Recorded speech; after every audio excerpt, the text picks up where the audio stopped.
আসসালামু আলাইকুম।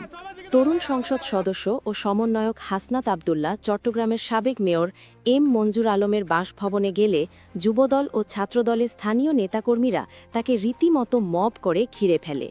কিন্তু কেন?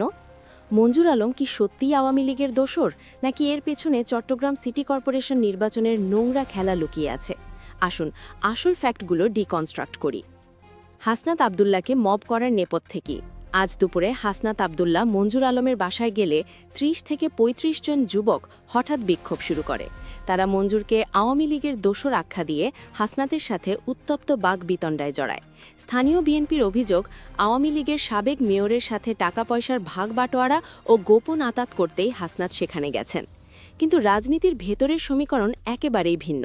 এনসিপি এবং হাসনাতের ঘনিষ্ঠ সূত্রের লজিক্যাল দাবি, বিএনপির আসল ভয় স্বৈরাচারের দোসর নিয়ে নয়, তাদের ভয় আগামী সিটি নির্বাচন নিয়ে। চসিক নির্বাচনের সমীকরণ: মঞ্জুর আলম আর্থিকভাবে অত্যন্ত প্রভাবশালী এবং চট্টগ্রামে তার বিশাল জনপ্রিয়তা রয়েছে।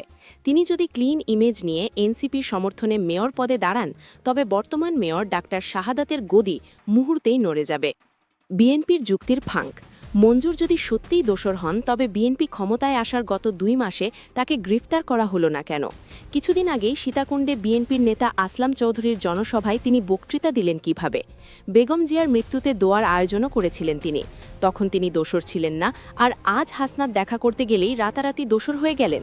মূলত আগামী নির্বাচনে তাকে আটকাতেই এই মব তৈরি করে হেনস্থার পূর্ব প্রস্তুতি নেওয়া হয়েছে। আইন শৃঙ্খলা পরিস্থিতির চরম অবনতি। এই ঘটনার সবচেয়ে ভয়ঙ্কর এবং অ্যালার্মিং দিক হল দেশের বর্তমান আইন শৃঙ্খলা পরিস্থিতি। স্বরাষ্ট্রমন্ত্রী সালাহুদ্দিন আহমেদের নাকের ডগায় গত ২ মাসে মব জাস্টিস বা গণপিটুনির এক ভয়াবহ সংস্কৃতি শুরু হয়েছে। গত সপ্তাহে কুষ্টিয়াতে মব করে একজন পীরকে নির্মমভাবে পিটিয়ে মারা হয়েছে। বিএনপির এই ২ মাসের শাসনামলে ইতিমধ্যে ২০ জন মানুষ উন্মত্ত জনতার শিকারে পরিণত হয়ে মারা গেছেন। আর আজ খোদ একজন রানিং সংসদ সদস্য এবং জুলাই বিপ্লবের অন্যতম রূপকারকে দিনে দুপুরে মব করে ঘিরে ফেলা হয়েছে। সাধারণ মানুষের নিরাপত্তা আজ চরম হুমকিতে। নীরব কেন স্বরাষ্ট্রমন্ত্রী? স্বরাষ্ট্রমন্ত্রী সালাহুদ্দিন আহমেদ যেন চোখে ঠুলি পড়ে বসে আছেন। তার এই নীরবতার মানে কি?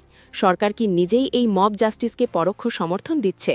শেখ হাসিনার আমলে ছাত্রলীগ যুবলীগ যেমন আইন নিজের হাতে তুলে নিত, আজ কি ছাত্রদল যুবদল সেই পুরনো ফ্যাসিবাদী মডেলেরই চর্চা শুরু করেছে? বিএনপি মুখে গণতন্ত্রের কথা বললেও এনসিপি এবং তরুণ প্রজন্মের উত্থানকে তারা চরম ভয় পাচ্ছে।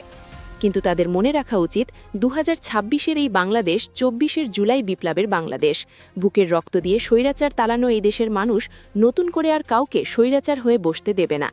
দর্শক, আপনাদের কি মনে হয়, মঞ্জুর আলমকে ঘিরে এই ক্ষোভ কি সত্যিই আদর্শিক, নাকি ডাক্তার শাহাদাকের গদি টিকিয়ে রাখার নোংরা চাল?